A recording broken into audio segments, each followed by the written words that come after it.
Can you imagine finding $3,000 in cash on a freezing sidewalk when you haven't eaten, you're sleeping under a bridge and no one even knows you exist, and choosing to give it back? That's exactly what Zara Washington did, but it wasn't the money that made me walk 42 blocks in the bitter Chicago cold to return it. By the end of this video, you'll discover the one thing hidden inside that wallet I simply could not take, and how that choice ended up building something that 847 people walked through the doors of. My name is Zara Washington, and the first thing you need to know about me is that I am not a charity case. I know that's probably not what you expected me to say. You probably expected me to start with something sad, something broken, something that makes you tilt your head and go, "Ah, poor baby." But that's not who I am. That's not how I see myself, even when the rest of the world looked right through me like I was made of glass. Or worse, like I wasn't there at all. But let me take you back. Let me take you all the way back to the Tuesday morning. That changed everything, because you need to understand where I was before you can understand where I ended up. And where I was underneath the Michigan Avenue Bridge in Chicago, Illinois, wrapped in a sleeping bag that smelled like a combination of river water and someone else's old cologne, eating a granola bar I'd found near a trash can outside a coffee shop that morning. It was November. And if you've ever been to Chicago in November, you already know that the wind doesn't just blow, it bites. It reaches inside your clothes with cold, invisible fingers and squeezes. It finds every gap, every thin spot, every place where your jacket is worn through, and it makes sure you know it.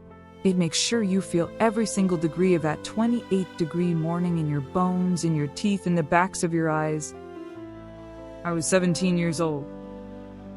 I want you to sit with that for a second. 17, not 35, not some grizzled old man who'd made 1,000 bad decisions over a lifetime. 17. I was supposed to be in 11th grade. I was supposed to be stressing about prom and SAT scores and whether Marcus Johnson, the cute one from biology class, was ever going to notice me. I was supposed to have a mother who burned dinner sometimes and a father who embarrassed me in front of my friends. I was supposed to have a home.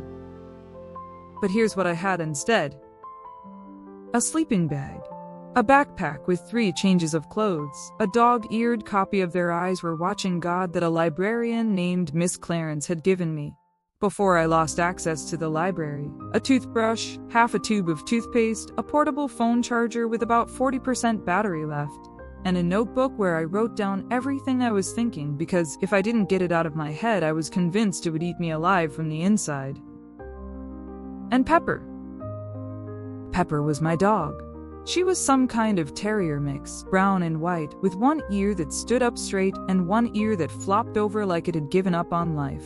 She was the scrappiest, most loyal, most ridiculously optimistic creature I'd ever met in my life.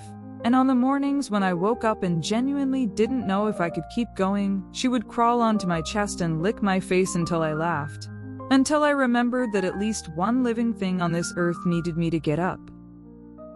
So I got up. Let me tell you how I ended up there, because this story doesn't make sense without that part. And I refuse to let you assume the worst about my family. My mother, Denise Washington, was the most beautiful woman I have ever seen in my life. I mean that literally and completely.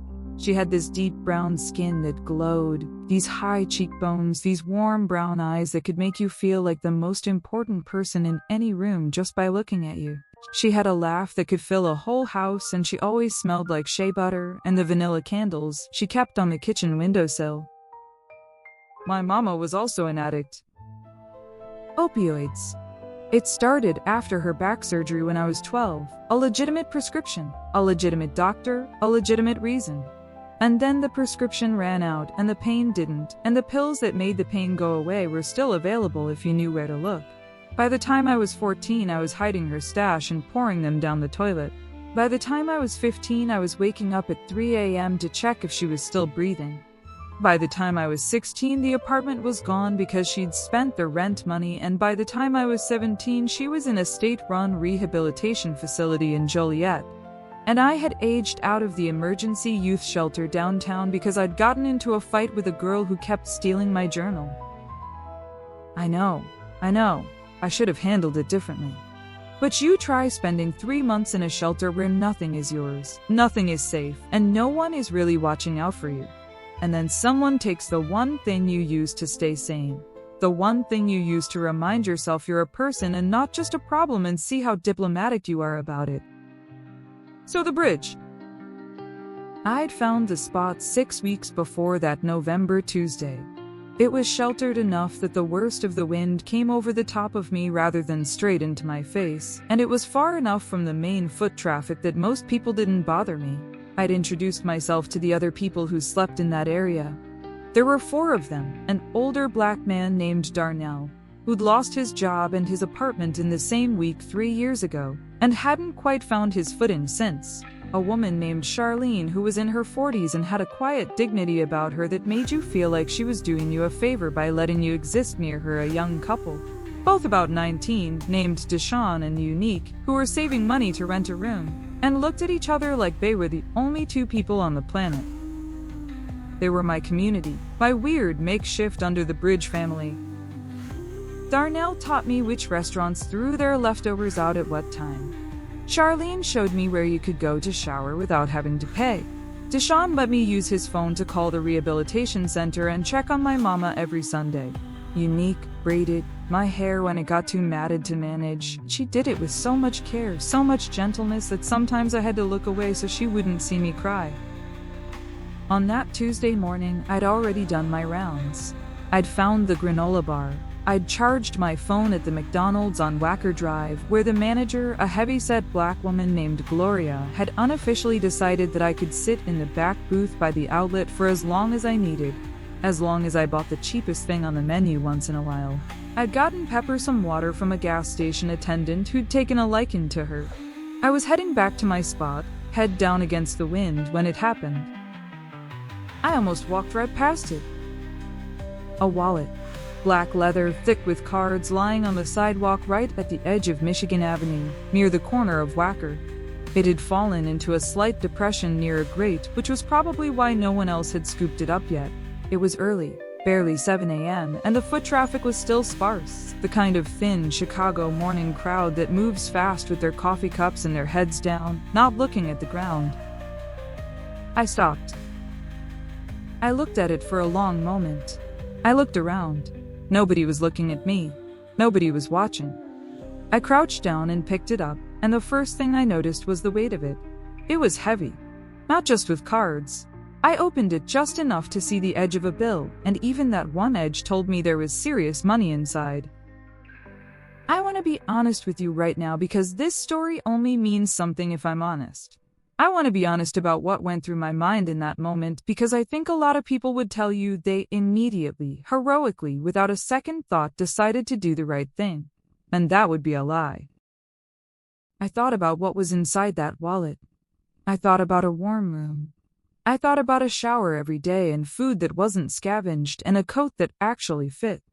I thought about Pepper sleeping somewhere warm. I thought about calling my mama without having to borrow someone else's phone. I thought about all of it, standing there on that cold Chicago sidewalk with the wind in my face and holes in my shoes, and I thought I need this more than whoever lost it. And then I opened the wallet all the way. There were 3 things that changed my mind.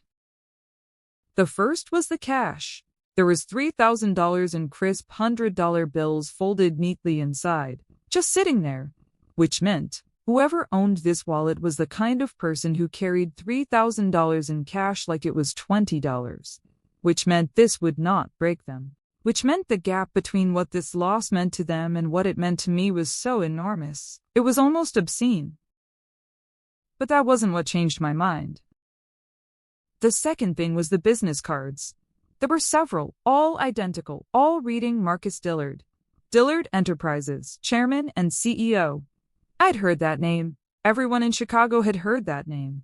Marcus Dillard was old money made new money, the kind of black billionaire who got written about in Forbes and showed up at charity galas and had a building at the University of Chicago, named after his grandmother.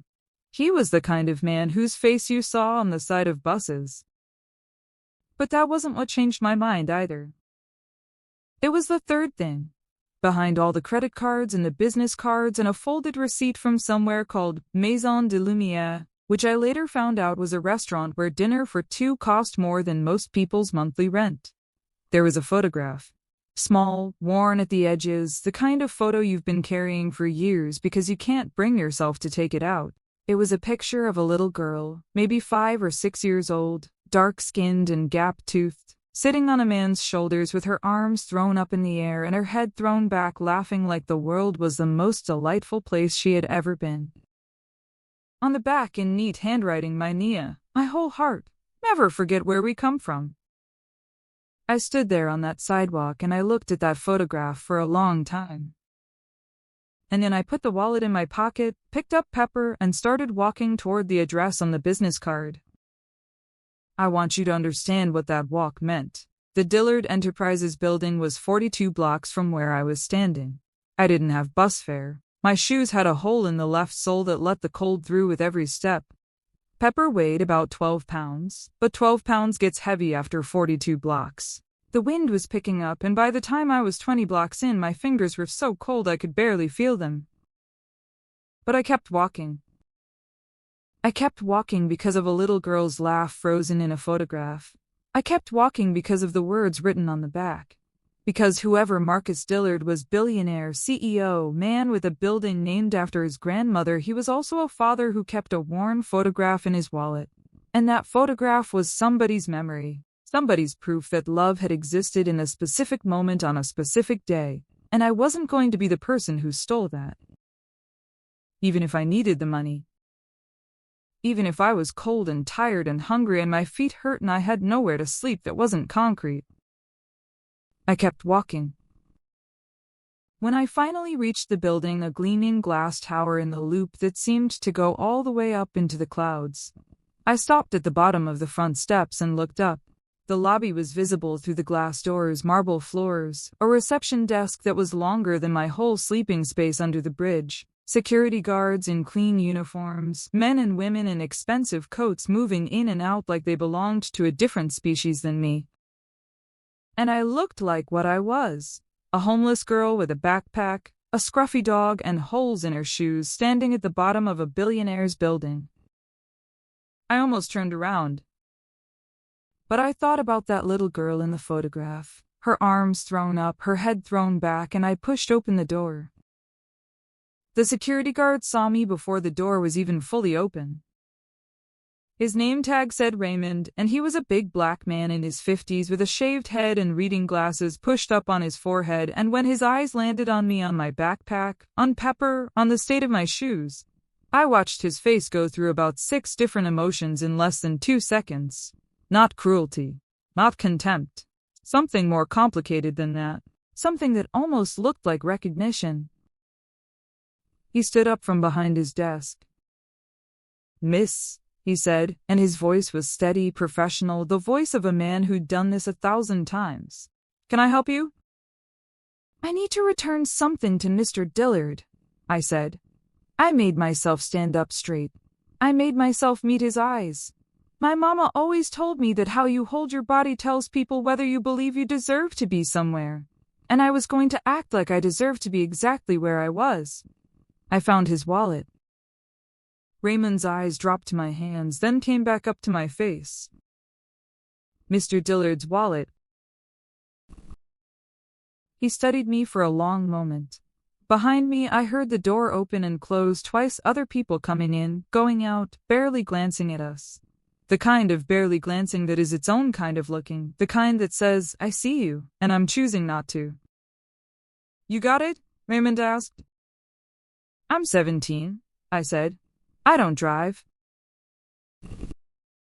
I'm not currently enrolled." Another pause. Pepper chose this moment to sneeze, and somehow it broke a tiny piece of the tension, because Raymond looked at her and for just a fraction of a second, something softened in his face. "What's her name?" he asked. "Pepper." He nodded slowly, like that confirmed something for him. Then he reached under his desk and picked up a phone. He spoke quietly into it for about 30 seconds, then put it back down. "Someone's going to come down," he said. "You can wait over there." He gestured to a seating area off to the side, low leather chairs, a glass coffee table with a small orchid on it, the kind of casual luxury that people who have it stop noticing. I went and sat down. I sat there for 10 minutes, then 15, then 20. I kept my backpack on my lap and Pepper on my feet, and I sat straight and tried to look like someone who belonged in a chair that probably cost more than everything I owned. 2 different people in suits walked through the lobby and didn't look at me. A woman in heels and a camel coat swept past, and her eyes landed on me for exactly 1 second before she looked away, with the specific, practiced blankness that rich people use when they want to pretend something uncomfortable doesn't exist. I was used to it. That didn't make it not sting. At the 23-minute mark, the elevator opened and a woman walked out. She was black, early 30s, wearing a charcoal blazer and holding a tablet like it was a weapon. Her natural hair was pulled back in a sleek puff, and she had the kind of walk that said she had places to be and things to do, and she was already 3 steps ahead of everyone else in the room. She looked at Raymond, who tilted his head toward me, and she turned and looked at me with sharp, assessing eyes. Her name, I would later learn, was Simone Carr. She was Marcus Dillard's chief of staff, which meant she was the person who stood between him and the rest of the world. And she had absolutely not gotten that job by being the kind of person who got surprised by things. But something about me surprised her. I could see it just for a moment in the slight pause before she came toward me. "You said you found Mr. Dillard's wallet?" she asked. No preamble. No, "Hello, how are you?" Direct, professional, controlled. "Yes, ma'am." I reached into my jacket pocket and held it out. She took it carefully, opened it, and I watched her face as she confirmed what was inside. The cash, still there. The cards, still there. The photograph. She looked up at me. "Nothing's missing," I said. It wasn't a question, but it wasn't quite a statement either. It was me watching her check, wanting her to know I was watching, wanting her to register that I was aware of what she was looking for and I was not offended by it because I understood it, but I also wanted her to see the result clearly. Nothing was missing. "How did you find it?" Simone asked. "Michigan Avenue, near Wacker by the Great." "And you walked here?" It wasn't a question. She could see my shoes. "Yes, ma'am." She looked at me for a moment that stretched a little longer than necessary. Then she said, "Wait here, please," and went back to the elevator with the wallet. I waited. Raymond brought me a bottle of water without being asked, and set a small paper bowl of water on the floor for Pepper, and didn't say anything about it, just went back to his desk. I was so thrown by that small kindness that I had to focus very hard on the orchid for a moment to keep my face from doing something I'd regret. At the 35-minute mark, the elevator opened again, and Marcus Dillard walked out. I knew it was him immediately, not because of the business card photo.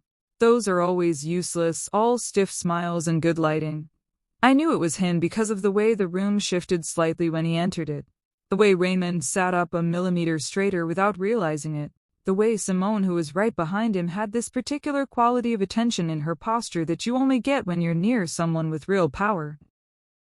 He was tall, dark-skinned, broad-shouldered, somewhere in his mid-40s, with gray beginning at his temples and deep lines around his eyes that weren't from age so much as from thinking hard for a very long time.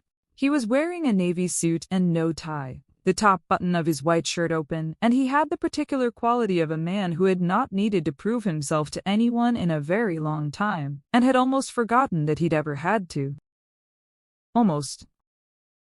He stopped in front of me and I stood up because my mama had raised me to stand when an adult entered the room, even when I was living under a bridge.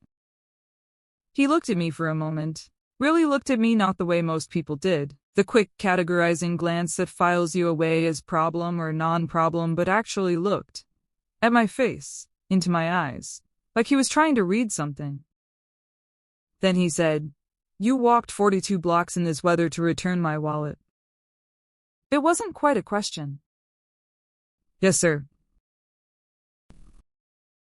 I thought about saying something simple, something easy, something that would make him comfortable. But his eyes were asking for the real answer, and something about that, about being actually asked, actually looked at, made me decide to give it to him. "Because of the photograph," I said. "The little girl.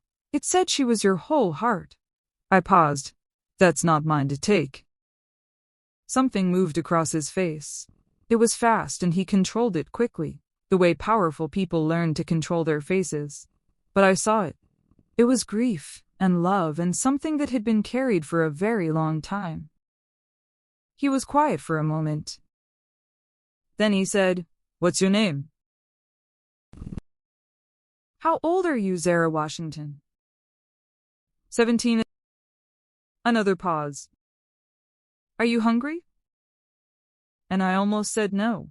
I almost said it automatically, the way you learn to say it when the world has told you enough times that your needs are an inconvenience.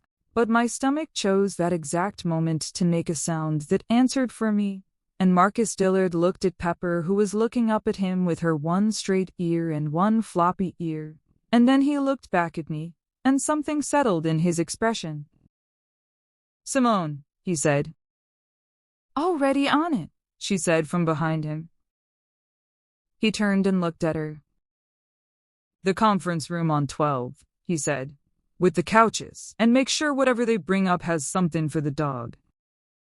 The conference room on the 12th floor had floor-to-ceiling windows that looked out over the Chicago River, and in the gray November light the water had a cold, steely blue to it that was somehow beautiful in the way that difficult things sometimes are. I sat on a couch that was soft enough to make me aware suddenly and painfully of how long it had been since I'd sat on something soft. Pepper sat beside me and put her head on my thigh, and I rested my hand on her back and focused on her breathing to keep myself steady.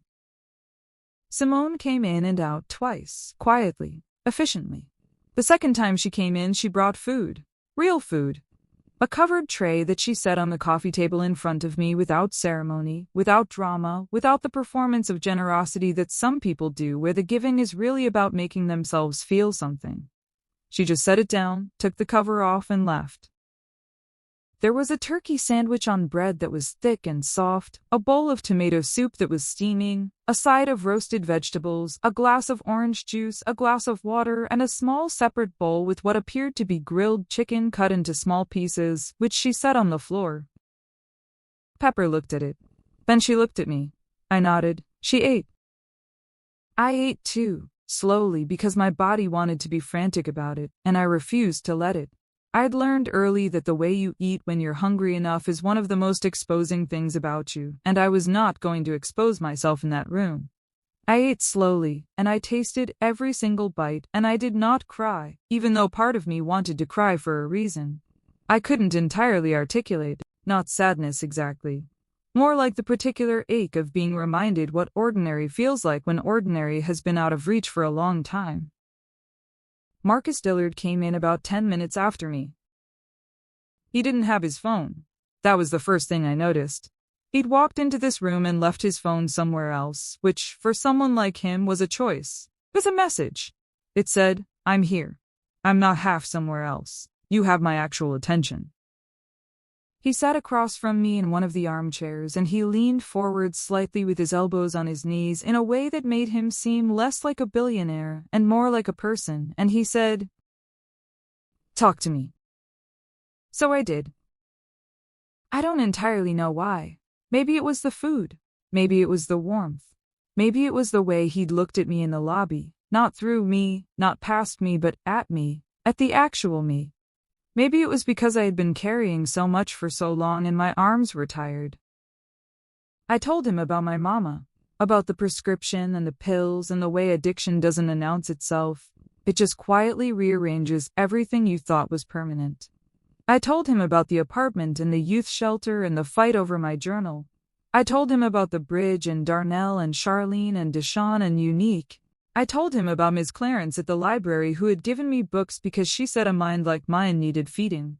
I told him about the cold, about the shoes, about counting battery percentage the way other people count money, about calling my mama every Sunday and listening to her voice get a little clearer every time, a little more like her, and holding on to that like it was a rope. I told him about the wallet, about picking it up and thinking about the warm room. I told him that too because I wasn't going to let him think I was some kind of saint. I was a 17-year-old girl who'd been cold for 6 weeks. The temptation was real and it was legitimate, and I wanted him to know that. He listened to all of it without interrupting me once. He didn't make the sounds people make when they're performing sympathy. The small gasps, the oh my's, the strategic sad face. He just listened, and his eyes never left mine, and when I finished he was quiet for a moment. Then he said, "What do you want, Zara?" I blinked. What do you want? Not what do you need? Not what would help you. What do you want? I stared at him. No one had asked me that question in so long that I had almost forgotten it was a question that could be asked about me. Need questions, yes. Social workers asked need questions all the time. Need is about survival, about management, about the logistics of keeping a problem from getting worse. Want is different. Want is about believing you're the kind of person whose desires matter. Want is a luxury I had quietly set down somewhere along the road and stopped carrying, because it was too heavy and seemed too far from the present moment to be useful. I opened my mouth to give him an easy answer. Something reasonable, something modest, something that didn't risk asking for too much. But something about the way he'd asked it, the direct, quiet, absolute seriousness of it made me tell the truth instead. I want to go back to school, I said. I want to get my diploma, and I want to go to college. I want to study literature. I want to write, actually write, books, stories, things that make people feel less alone. I paused. And I want my mama to get well. Not just sober. Happy, like she used to be. I paused again. And I want a door. That sounds small, but I want a door that I can close and lock, and know that when I'm behind it, I'm safe. The room was quiet. Marcus Dillard looked at me for a long time. And then he said something that I've turned over in my mind almost every day since. He said, "Zara, I grew up in Englewood. We had 4 people in a 2-bedroom apartment, and my mother worked 2 jobs and my father was gone before I was old enough to remember his face. I know what it means to eat because someone else decided you were worth feeding today. I know what it means to be 17 and feel like the world has already decided who you are." He paused. I'd been waiting for 15 years for a chance to reach backward, to find someone standing where I used to stand. I have been so busy building things that I almost forgot to look back. He reached into his jacket pocket and took out a card. Not the printed business card, a handwritten one, a plain white card with a phone number on it. "That's my personal cell," he said. "Not my office, not my assistant, me. I want you to use it." I took the card and looked at it. "I'm not a charity," I said. I had to say it, even then. Even sitting there warm and full and holding a billionaire's private phone number. "No," he said, "you're not." He looked at me steadily. "You're a 17-year-old with a mind sharp enough to write your way out of anything and the integrity to walk 42 blocks in 28-degree weather rather than compromise it. You're the furthest thing from charity I've met in a long time." He stood up. "Finish eating," he said. "Simone's going to come back in a few minutes. We're going to talk about some immediate next steps." He paused at the door, then turned back. "The little girl in the photograph," he said quietly. "Her name was Nina. She was my daughter. Was. Past tense. The weight of it filled the room. She died 4 years ago. Leukemia. She was 8 years old." He didn't wait for me to respond. He just walked out. And I sat there with Pepper's head on my leg and the warm soup in my stomach and the cold gray Chicago River outside the window, and I thought about a little girl with her arms thrown up and her head thrown back and a laugh that someone had loved enough to carry in their wallet for 4 years after she was gone. And I understood then why I'd walked 42 blocks. It wasn't really about doing the right thing, or not only. It was about Nina. About not letting her father lose the last piece of a moment that existed only in a photograph. About the specific, irreplaceable thing that love leaves behind when it goes not money, not property, not legacy. A worn photo. A handwritten note. My whole heart. "Some things you don't take." Simone came back in with a legal pad and a pen, and she sat across from me in the chair that Marcus Dillard had just vacated. And she looked at me with those sharp, assessing eyes and she said, "Okay, Let's figure out what we can actually do. What followed was the most practical, unsentimental, and oddly moving conversation of my life. Simone Carr, I would learn over the following weeks, was a woman who had gone to Northwestern on a scholarship. She'd won by writing an essay about her grandmother's hands. She'd grown up in South Shore, 2 miles from where I'd spent the first 16 years of my life. She'd worked for Marcus Dillard for 7 years, and she was the kind of person who solved problems by approaching them as lists. Not because she was cold, but because she'd learned that emotion without action is just suffering, and she was not interested in anyone she cared about suffering longer than necessary. She was 20 minutes into a detailed, methodical assessment of my immediate situation when I realized she was someone I was going to know for the rest of my life. I can't explain how I knew that. I just did. First thing, Simone said, is that you need somewhere to stay tonight. Not in 2 weeks, not pending something. Tonight. I have a spot, I said. She looked at me over her legal pad. Under a bridge. It's sheltered. It's 28 degrees. I said nothing.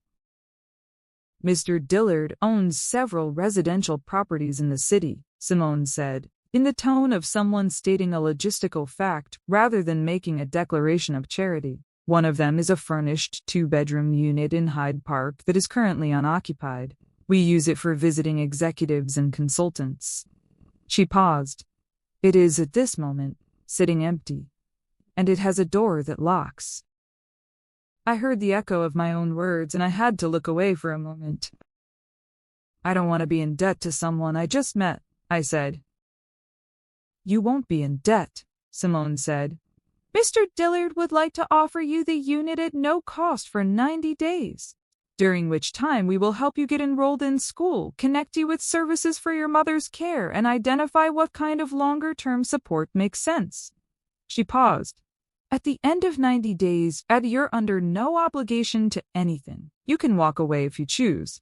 But you'll have had 90 days of stability, and a stable foundation changes what's possible. What does he want in return? I asked. Because I'd been in the world long enough to know that this question always had an answer, even when people pretended it didn't. Simone put down her pen. He wants to know that you finished school, she said. That's it. Not that you work for him, not that you owe him anything, not that you become a poster child for his philanthropy efforts. He's not going to put your face in a press release. She said that last part with a slight edge that told me this was a specific, deliberate policy choice, not just a nicety. He just wants to know that a kid with your intelligence doesn't end up with her potential wasted because of circumstances she didn't create. She picked up her pen again. And he wants you to know, she added more quietly, that Nia wanted to be a writer. The room was very quiet. I looked down at Pepper, who had finished her chicken and was now sitting up straight beside me, looking at Simone with the focused attention of someone who had decided this person was important. Okay, I said. Okay, you'll consider it, or okay, yes. Okay, yes, I said, but I need to bring the people I'm staying with, not here. I mean, I need to be able to help them too. They looked out for me, Darnell and Charlene and Deshawn and Unique. Simone looked at me for a moment. Write their names down, she said, and slid the legal pad across to me. I wrote the names, 4 names. She looked at them, then at me. I can't promise anything today, she said, but I can promise that I'll look into what resources exist for each of them. She paused. One thing I've learned in 7 years of working for Marcus Dillard is that the word impossible is mostly just a word for, I haven't thought about this long enough yet. I almost smiled. Are you always like this? I asked. Like what? Efficient, like aggressively efficient. For the first time since I'd met her, something shifted in Simone's face and she did smile, quick, real, slightly wry. I grew up with 4 brothers in a 2-bedroom apartment in South Shore, she said. You learn to be efficient with resources or you don't get any. I looked at her. She looked at me. South Shore, I said. I grew up 6 blocks from South Shore. I know, she said. I looked you up while you were eating. I blinked. How? You'd be surprised what you can find with a name and an approximate age. She picked up her legal pad.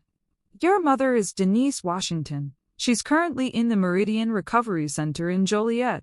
You were at the Southside Youth Shelter until approximately 8 weeks ago. Before that, you were at Eastwood High School where your GPA was 3.7 and your English teacher, Ms. Patricia Okafor, wrote in your file that you were one of the most naturally gifted writers she had seen in 20 years of teaching. My throat tightened. Ms. Okafor said that. In writing, in your school file. Simone looked at me. She also wrote, and I'm quoting here, "If this student doesn't get the support she needs, it will be one of the great wastes I witness in my career." I looked at the window, at the gray river, at the cold November sky. Ms. Okafor had written that. Ms. Okafor, who had red pens she used like weapons and margins, she filled with comments, and who had once made me rewrite an essay 4 times before she said it was close to what she knew I could do. Ms. Okafor, who I hadn't seen in 4 months. Can I go to the bathroom? I asked. Down the hall on the left, Simone said without looking up from her legal pad. I went to the bathroom and I stood at the sink and I turned on the cold water and I let myself feel everything I'd been holding back since the moment I walked into this building. Not long, 2, maybe 3 minutes. I cried fast and quiet and efficient because that was the kind of crying you learn to do when you don't have the luxury of falling apart completely. Then I washed my face. Then I went back to the conference room and sat down. Where were we? I asked. Simone looked up. Her expression was perfectly neutral, but her eyes were warm. School enrollment, she said. Let's talk about the fastest path to getting you back in a class. That evening, before I would sleep in a warm apartment for the first time in 2 months, I went back to the bridge. Simone had tried to arrange a car for me and I'd said no. I needed to walk. I needed to do this part myself with my own feet on my own terms because there are moments in life that need to be felt all the way through and you can't feel them from the back of a town car. It was dark by then, and the temperature had dropped another 4 degrees. The city lights reflected off the river in long, broken lines, and the wind came off the water sharp and constant, and I pulled my jacket tighter and kept my head up and walked. When I reached the bridge, Darnell was already there, wrapped in his layers, his hands around a coffee cup from 7-Eleven. He looked up when he heard my footsteps, the peculiar watchful alertness you develop when you live outside. Always half-tuned to who's coming, always calculating. His face shifted when he saw it was me. Relief, then something else. He looked at my face. I must have had something different in my expression, something he could read after 6 weeks of waking up 20 feet from each other, and he said, "Girl, what happened to you today?" It wasn't a question. I sat down beside him on the concrete and I told him. I told him all of it. The wallet. The walk, the lobby, Raymond and his paper bowl of water for Pepper, the 12th floor with the windows over the river, the food, Marcus Dillard and the story of Nina Simone and her legal pad, the apartment in Hyde Park, and the 90 days. Darnell listened the way he always listened, completely, still, not interrupting, nodding very slightly at specific points the way you do when you're not just hearing words but understanding weight. When I finished, he was quiet for a moment. Then he said, "You going to take it?" Again, not a question. "Yeah," I said. "But I came back here first because I wrote your name down, and Charlene's, and Deshawn and Unique's." He looked at me. I told Simone, Mr. Dillard's chief of staff. I told her about all of you. I told her you looked out for me. I told her she needed to find resources for you too. She said she couldn't promise anything today, but she was going to look into it. I paused. I don't know what that means exactly, but I wanted you to know I didn't just leave without saying something. Darnell was quiet for a long time. The river moved below us. A boat horn sounded somewhere in the distance, low and mournful. Pepper had pushed herself against Darnell's side and he was absently rubbing her ears. "You know what the hardest thing about being out here is," he said finally. "Not the cold, not the hunger, not the hard ground." He looked at the river. "It's the feeling that you stopped mattering."